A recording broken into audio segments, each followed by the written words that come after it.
My name is Jim Hesselman. I'm Assistant Professor of Theater here at IUS Performance, and I want to welcome you again and thank you so much for coming. I know Lee appreciates it very much. I appreciate it. If you haven't been here before, this is our home on the Ogle Center campus, the Robinson Theater.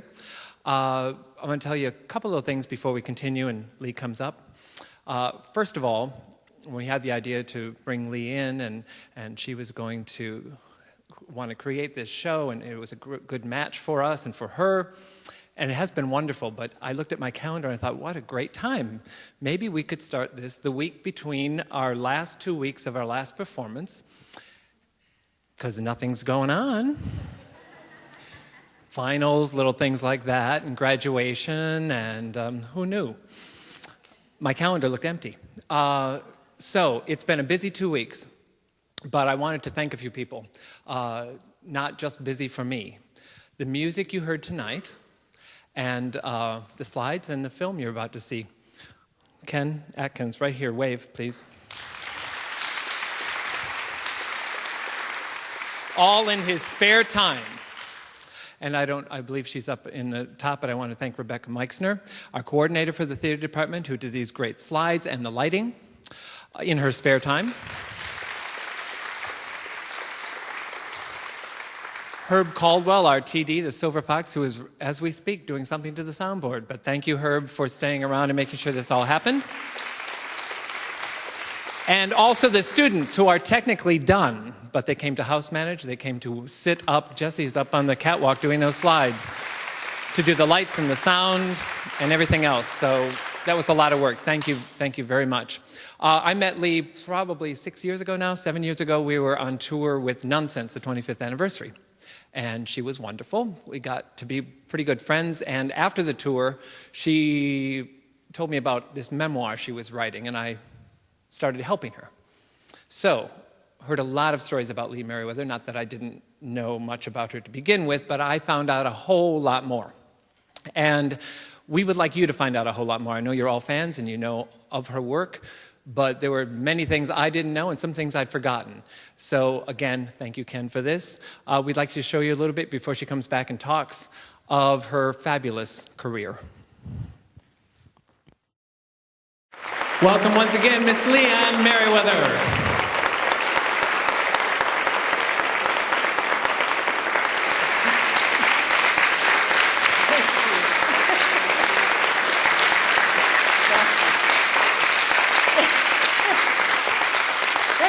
That went on quite a while. I watched Iron Man 2 while that was going.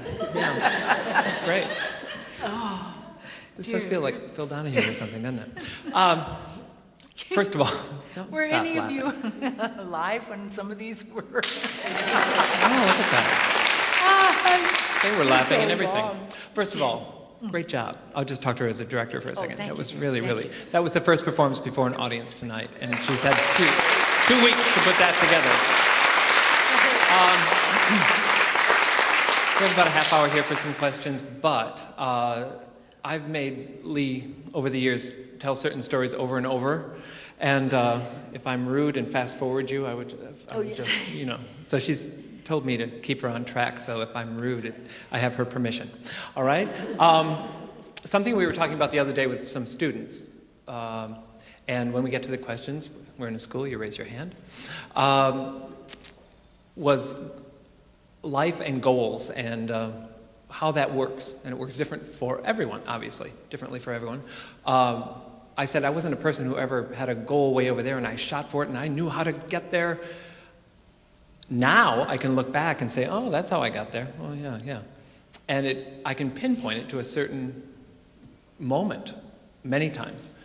And the fascinating thing, Lee was born in L.A., moved to Phoenix when she was very young, and then moved back to California to San Francisco at, 5th grade? 12 years old? So you were Californian through and through. And then went to City College. San Francisco. So we're fast-forwarding to City College. And when we were working on the book, she would tell these stories like they were nothing. And I'd sit there and think, really? That really happened? You did that? And this was the first one. You were taking a radio drama class, and you had to put together a play with old-fashioned records. My final, and Yes. I had to write, produce, direct, and cast it, and do the music, and line up albums. I got albums, and you had to put the stylus down at just the right place, and the song would play for a certain length of time, and that it all had to be timed out. But anyway, I know what you're getting at. It was when I was carrying the albums back from the record storage room to the studio, and I had them in my arms. And I ran into Jerry Chrisman, who was a very funny comedian, and I had known him in high school in San Francisco. And so he just said, "Well, how's it going?" And I said, "Oh, I've got all the songs lined up. I'm so happy. I mean, this is really going to be, I think, good." And he said, "What? Are you going to do a record pantomime?" I said, "What? What are you talking about?" And he said, "Well, the Miss San Francisco thing." That's the first time I heard about it. I said, "What do you mean, Miss San Francisco thing?" And he said, "Well, you're representing Delta Psi. One of the fraternities, I think, nominated you." I said, "When was this?" And as he was telling me when it had taken place, and he had only heard about it, he hadn't been actually there, but still he had heard about it. No one had told me anything. And I said, "Well, do I have to do this? What am I supposed to do?" And he said, "Well, I think," and of course I had cut 2 interfraternity sorority council meetings. So I missed all of this. But my sorority sisters didn't tell me. No one told me. And so I said, "Well, what?" And he said, "Well, I don't know. I think you have to audition. I seem to remember that you had to do an audition before you were even considered in the pageant, because they had so many girls. This year they sent out blanket letters to all of the seniors in high schools in San Francisco and all of the colleges, universities in and around the Bay Area." So I called my mother. My mother called my father. My father called the Chamber of Commerce, and they said, "No, we're not handling, but it's the junior chamber this year." So he called the junior chamber, and they said yes, and today is the last day for auditions at the Fairmont Hotel, and she should get down there as soon as possible. And if she isn't there by 5 o'clock, she won't be considered at all. So he called my mother. My mother called me as I was waiting at the women's dean office. No cell phones back then, you know. And so, and I said to my mother, "Do I have to do this?" She said, "Well, dear, I think, it seems to me that the college in one way or another would benefit, and go. You're always open for adventure." And so I said, "Oh, all right." So I got on the streetcar and went down to the Fairmont Hotel, and son of a gun, I was on the list, and they had been expecting me 2 days prior to today. And they said, "Well, you can just wait over there. You'll probably be one of the last ones. We have two more." And then On the way there, you figured out. Oh, yes. Well, I was going to do a pantomime that I did in USO shows when I was Rainbow Girls. It was a typical high school girl, typical high school dance, and she ends up, she sees the good-looking guy go by, and then she gets asked by the short guy, and then she gets asked by the really tall guy, and then when she just about to see the good-looking one go by again, she sits on her gum, and so then he asks her, and she can't get up. And she rips her dress and she runs off. And that's, silly. The USO guys liked it, at least they were polite and laughed. But when I got there, I heard Moonlight Sonata being played very well. And then I heard Nouvelle D from Madame Butterfly. And I thought, oh, no, I can't. Oh, I've got to do something of merit, obviously. I mean, something. And I had been working on the potion scene from Romeo and Juliet in class. And I tried to get through it all the way through, and I just couldn't. I couldn't remember the last maybe 15 stanzas. I just, this is awful. I can't. And they called my name. I swear to you, From the time that they called my name and I walked into the ballroom, walked across the ballroom floor to the tables set up with all of the, I guess, the Chamber of Commerce people, I thought, well, I could maybe do what I had done in high school for the May Day Festival, was a one-act play, Riders to the Sea, by John Millington Synge. And I thought if I could get out the first couple of lines, I might remember some of it, and then I could just ad-lib the rest, and that's exactly what I did. I remembered the first line toward the end of the play that leads into her long soliloquy. She's lamenting the loss. She's in her 70s. She's lamenting the loss of her last son to the sea. And with an Irish accent, I mean, it was so thick and it was just awful. And I did it as best I could. I added a lot of keening, you know, and doing sign of the cross several times. I'm waiting for this. Come on, give me a line, please, dear Lord. Give me a line. So I got another line and came out, and finally that was it. And I said, thank you very much. And I walked. Oh, I had told them the plot. Hope that also stretched the time that my brain was working trying to remember these lines. So anyway, and then I about, I don't know, maybe 2 weeks later, got us a letter saying I was one of the 16 semifinalists in the Miss San Francisco pageant. And wins. And then your mother made your dress for Miss California. I'm not going to make you tell all this because they want to ask you some questions, but I love the line because she's sewing your dress. Oh yes, well she's sewing the dress, and she said, "If you win this, I will kill you." And then when the MC said, "Well, how does it feel to be in San Francisco?" I said, "Oh, my mother's going to kill me." Straight to Miss America. Yeah. Then on a new show called The Today Show, a couple days after you win, you fly to New York. Her father has passed away in the meantime between Miss California and... And I wasn't going to go to Miss America, and thank heavens that my mother and Lenora Slaughter was then head of the pageant, contacted me, wrote letters, and my mother just talked to me and said, you know, the daddy gone, there's not going to be any money for you to go to school. And where I wanted to go was to the Pasadena Playhouse and study. And she said, if you don't go, and this also was rated with Lenora writing, you'll have to give up your Miss San Francisco scholarship, and you'll have to give up your Miss California scholarship. And just going to Atlantic City, you got $1,000 just for showing up. That was a given. And it actually was supposed to help with transportation and you know, your breakfast at the hotel and things like that. But it took me a long time to decide, and I did.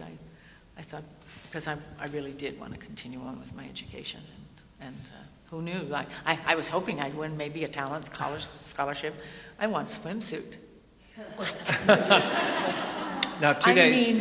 I mean, knobby knees, you know, I got I was like, oh, forget it. And I was flat-chested. I just didn't have anything. My sorority, I swear, sent me a telegram when I won the swimsuit. It was the first night of competition. I was in swimsuit. And so they sent me a telegram, and it said, "Thought they checked you for falsies. Love, Delta Psi."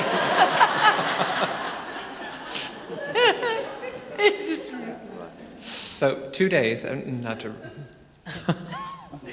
I forgot about the falsies story. 2 days after you win, you go to New York. You're on this new show called The Today Show. Today Show. Mm-hmm. You go around the country, and right before, not right before, a month before? No, a few weeks before you end? It was about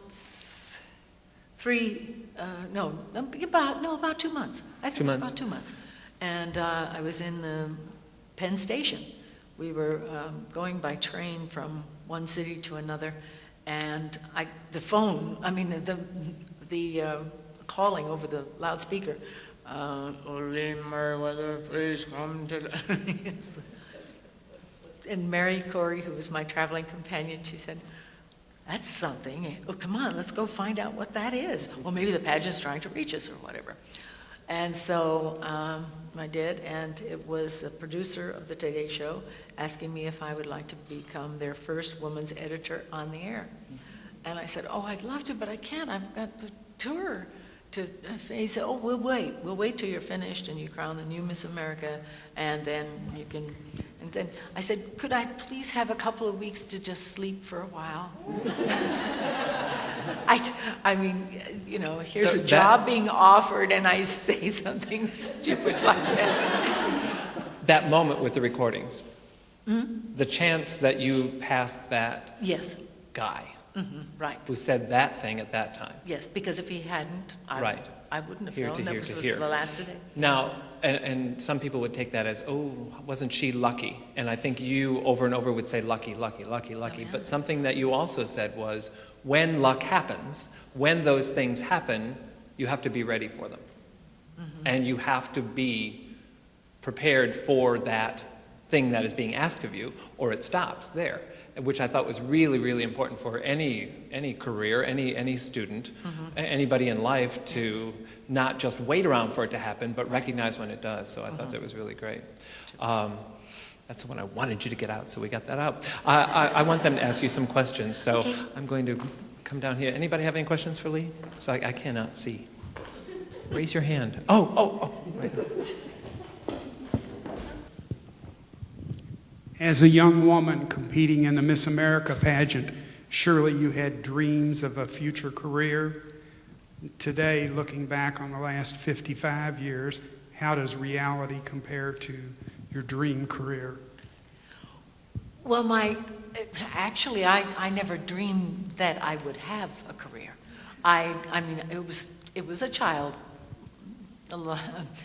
wish when I wanted to be an actress. I wanted to be in movies. You know, I think a lot of us go through that, and we grow up and realize, well, that's, you know, it's a pipe dream. It's, you know, not to be expected that it will come true. I was going to be in theater come heck or high water, some way or somehow. I was going to teach.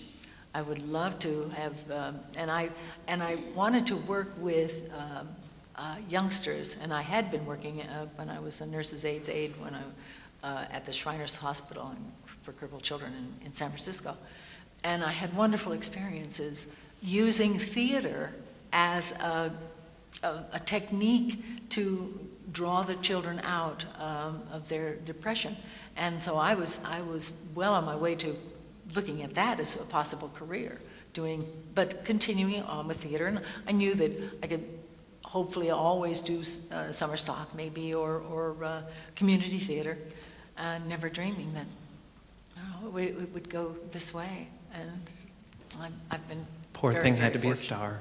You poor thing. Anybody else? Didn't hear what he said. It's okay. Hi, Lee. I made it, Lee. I just want to say you did a wonderful performance tonight. I was really blown away by all your character developments and variations and stuff. It's amazing.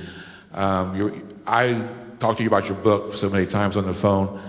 I was wanting to know, is it going to be published, or, I mean, how big would the book be? It'll probably be a major volume book or several books or whatever. I hope so. This is Bill Miller. From you drove here from Cleveland? Columbus, Ohio. He drove all the way. Yeah, about 3.5 hour drive. Fantastic. Thank you, Bill, for coming. I hope we'll have the book published.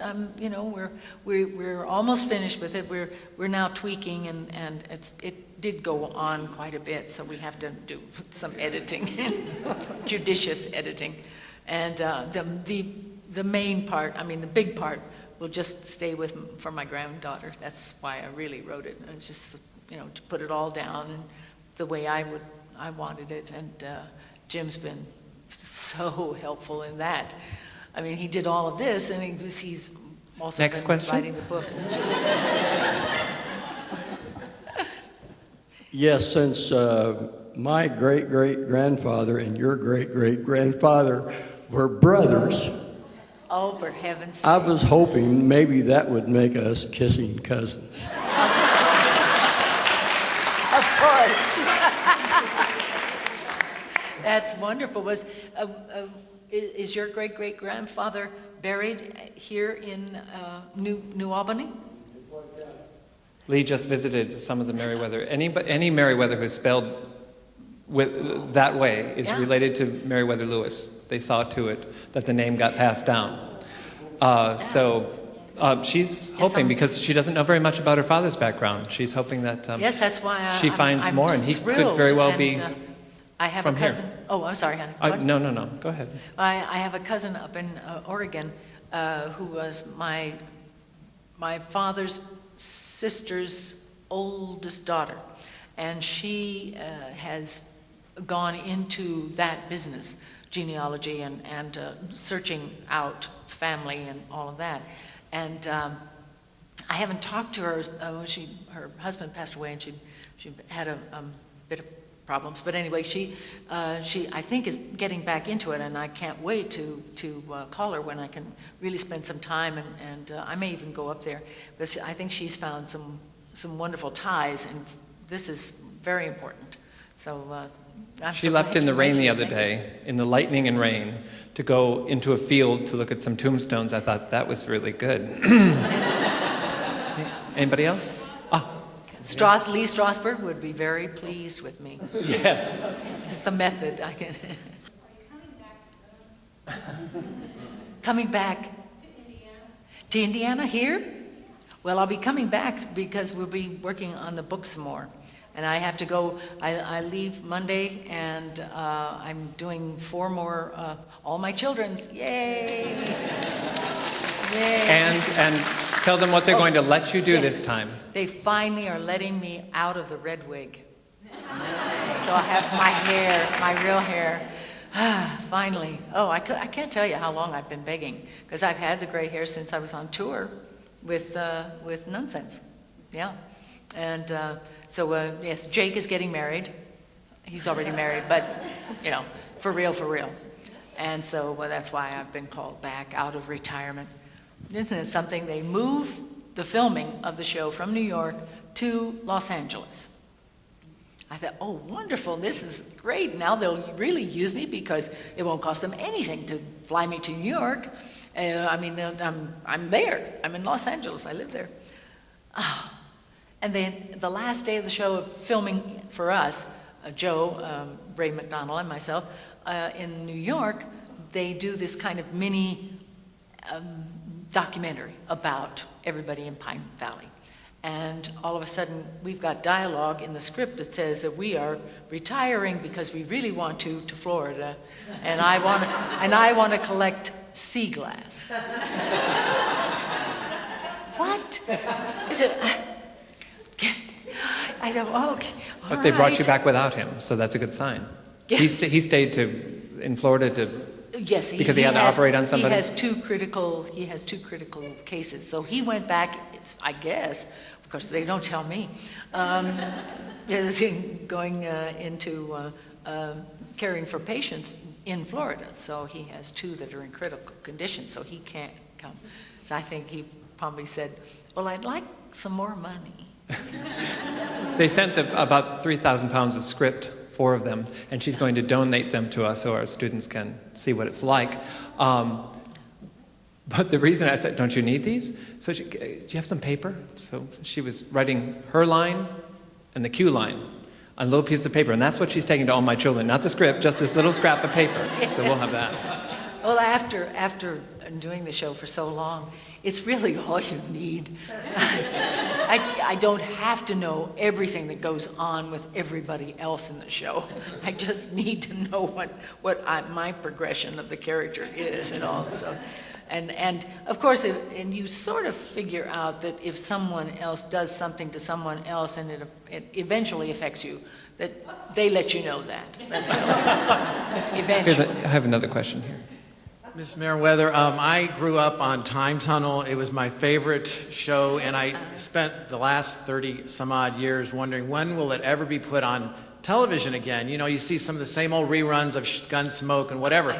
But anyway, I got this, secured it a few months ago. I've been using it, this series, this 30-part series or whatever, that should have lasted more than a year and a half. But I've been showing it at a nursing home, and they are just enthralled by it, and some of them even remember it. And I was just curious about your relationship with the two leading men in there. You seem to portray like a real doting kind of, really had a deep rapport with them, and like when they were in trouble, you truly conveyed that in your acting ability, and some of the things you didn't say, just your facial expressions. And I was just wondering how much of value did that show, that series, have on your life or on your acting career? How highly do you rate that, and can you shed some insight on that? Well, what is really fascinating to me, and it's happened time and time again, that someone will come up to me, and it's, for the most part, it's young men, but any number of women have come to me at these memorabilia shows, and they just come up and they talk and, you know, ask for autographs and all. And they, about four women said that watching the show, seeing me in a position where I had a certain amount of authority, a certain amount of knowledge about science and all, that it propelled them into careers in the scientific fields. And one gal is still working at the Jet Propulsion Laboratory in Los Angeles. And I thought, isn't that wonderful to have that kind of effect on people's lives, their careers? It's just wonderful. And I know that a lot of the teachers that wrote us while we were filming, saying thank you for doing this show. We use your episodes as teaching tools and propel the kids to read about, say, we do Lincoln's assassination or some, you know, or the Titanic was the first one that we did, and all the teachers would use that and have the kids go to the library and look up books about the things that they had seen on Time Tunnel, which is wonderful. Just I think we have time for just a couple more. We have one here, and I was going to say something anyway. Besides the thank yous to the crew and everything else. They are just fabulous here. Just wonderful. They really are. I wanted to say a very special thanks to another Miss America who, Yes. without a doubt, if you've seen Lee on television or heard her on the radio, and if you haven't, you've been under a rock for the last week, Miss Heather French Henry is responsible for all that. Thank you. Somebody have a question down here? Oh, yeah, we have someone's dad here is going to ask a question. My daughter, Miss Meriwether, my daughter wanted me to ask you a question. She didn't recognize all the leading men in most of the films, but the one she did was, she had two questions. What was it like to work with Spock? And are you a Trekkie? Are you a Trekkie? It was a Trekkie. Was a Trekkie. I am a Trekkie. I think once you appear on a Star Trek episode, you're qualified. I don't dress up in wild costumes, but I do go to Star Trek conventions, and people do ask for my autograph, and I have several photos that have Spock in them. And I got to work with Leonard Nimoy before he became Spock on Mission Impossible. I did about four or five episodes with Leonard. He was a wonderful man and very generous. He signed. I had a wonderful picture of Leonard and myself in costume for the only three-parter that they did on Mission Impossible, which is called The Falcon. And he autographed them for me. He knows that I do them for charity. And he said, now, Lee, when I get $100 a picture. And I said, oh, Leonard, please, I can't ask that much. I mean, I'm not you. He said, well, it's my autograph. And I said, oh, now, and he said, it's for charity, isn't it, Lee? And I said, well, yes, but and he said, all right. Ask 80. But he said, you will get it. And I said, oh, well, all right. I thought, oh dear, I can't do this. It's like, oh, and it's the first time I had them out on the table, and people came up and said, is that a photograph? I mean, a photograph of an autograph? And I said, oh, no, these are all. I mean, Leonard signed them because he knew that I was doing it for charity, and so, yes, it's real. And they said, well, how much is it? And I said, and I thought, I'll pay for part of it, 60. He grabbed 2. And I thought, oh, now I've made a big mistake.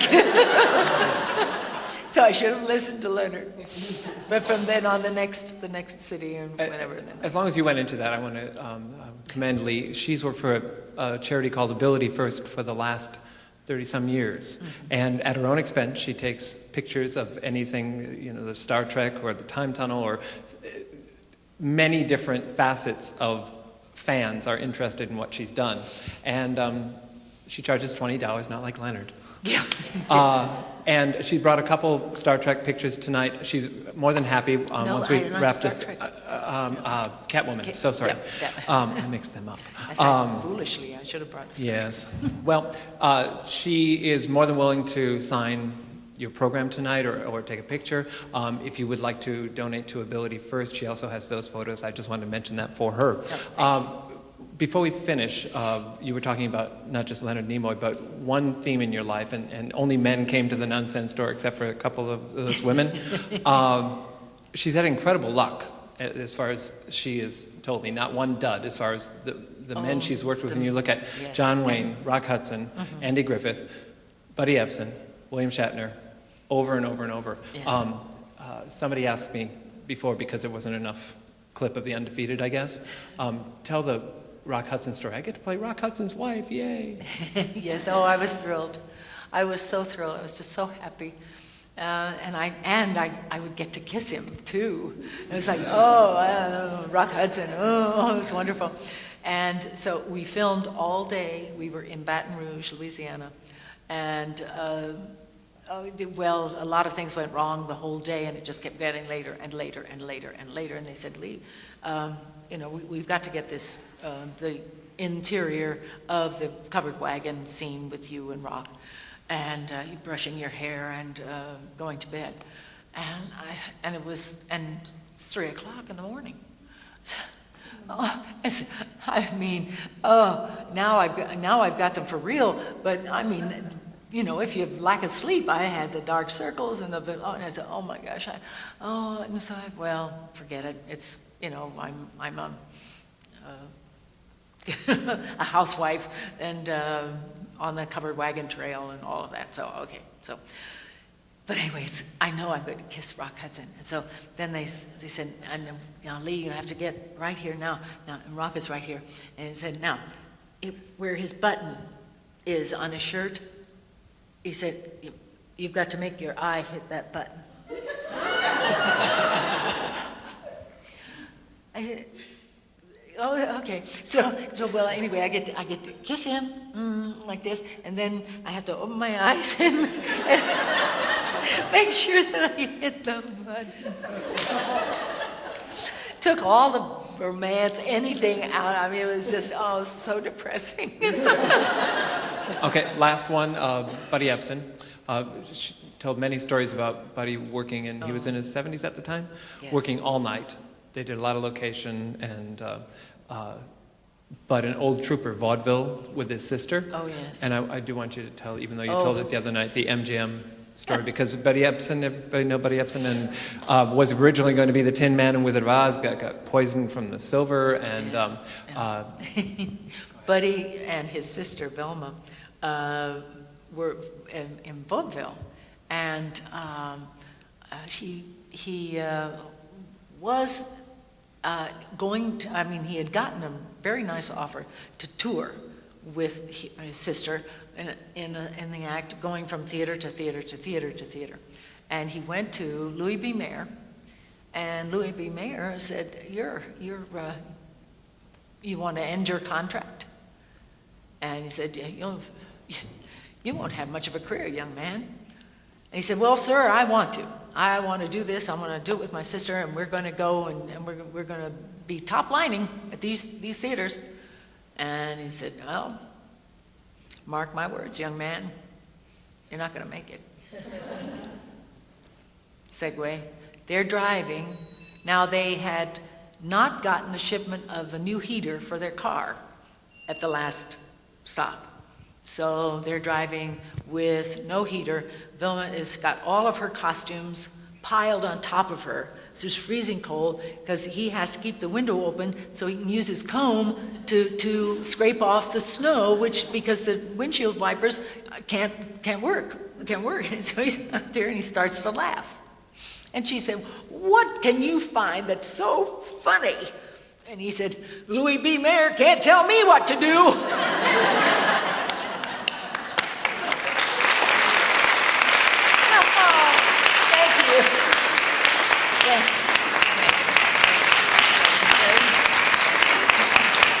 See you outside. Anybody wants some?